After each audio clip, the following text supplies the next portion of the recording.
जय जगदंब, जय श्री रेणुका माता. आपल्या सर्वांना माझा अनुभव कथन करताना अत्यंत परमानंद होत आहे. रेणुका मातेच्या चरणी नतमस्तक होऊन मी या रेणुका मातेची 2 शब्दामध्ये महती सांगण्याचा प्रयत्न करणार आहे. तर मी 11 फेब्रुवारी 2025ला इथं रुजू झालो पुजारी म्हणून. अध्यक्ष मेंढरे साहेब आणि सचिव राजेंद्र कुमार जयस्वाल भैया यांनी माझी नियुक्ती केली आणि 11 फेब्रुवारी 2025ला जॉईन झाल्यानंतर आमच्या ब्राह्मण समाजामध्ये मुलींची खूप तुटवड आहे. माझं लग्न 20 जून 2026ला झालं आणि अक्षरशः लोकांकडे गव्हर्मेंट नोकरी, घरची शेती वगैरे सगळं असताना देखील मुली मिळत नाहीत.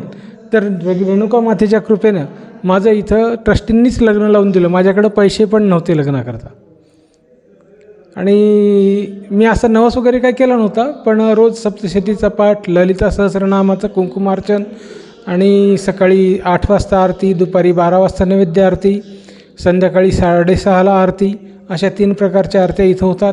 रविवार आणि मंगळवार विशेष गर्दी असते. लग्न न होणारे देखील इथं येऊन नारळ बांधून जातात. 90 दिवसामध्ये त्यांना प्रचिती येते. 90 दिवसामध्ये कशीही परिस्थिती असली तरी लग्न जमतं आणि ते लग्न जमल्यानंतर परत जोडीने येऊन दर्शन घेऊन अभिषेक वगैरे करून जातात. तर मंदिर संस्थांतर्फे मागच्या वर्षीपासून आम्ही श्रावण मास महोत्सव चालू केलेला आहे. इथं रेणुका माता मंदिर, महादेव मंदिर आणि परशुराम मंदिर असे 3 मंदिर आहेत. कुठल्याही देवताचं जसं पंचैतान असतं तसं इथं पण पंचैतान आहे. गणपती आहे, अन्नपूर्णा आहे, महादेव आहे, नागदेवता आहे, नंदी आहे आणि परशुराम आहे.